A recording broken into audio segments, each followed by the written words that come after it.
Welcome to the Business of Pottery, where I turn my art into income and I make it my business. This is episode 1 and we are deep in the production. Okay, well, technically we're not deep into it. Actually, I haven't even thrown in like a month. Mind you, one of my goals this year was to be on the wheel at least 3 times a week. So when I say that I'm doing this series for accountability, I do mean it.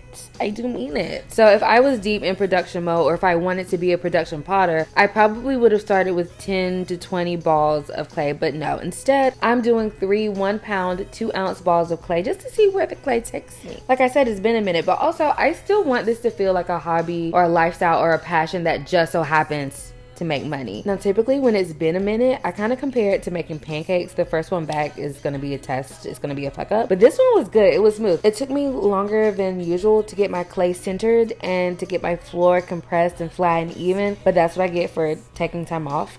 I got 3 solid pulls and I shaped her up and I made the cutest little espresso or cocktail cup that I will have to remake. Unfortunately, she won't have an update because I did just straight up punch through the bottom trying to step it in a really stupid way, but that's okay because I got to cut her open and look at these walls. I'm very impressed with them.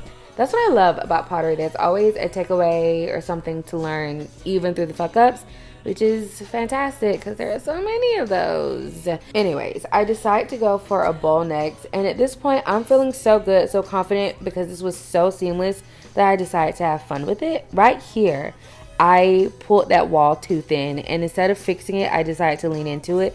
I thinned it out because I really want to get a good floppy pot. This was my second attempt, not great. The third attempt, now we're cooking with gas, and this fourth one, I am low-key in love with her, and at this point, I'm feeling famished. I decided to take a break and spend an hour waiting for a buffalo tender wrap from Publix. It was worth it.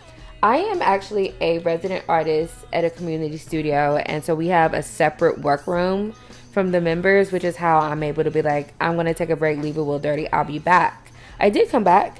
I threw this cup, which was 1 pound and 4 ounces. I've made a lot of bowls, but I want to throw more cups, especially tall cups and glasses, so I can reach for those when I'm having wine or a cocktail.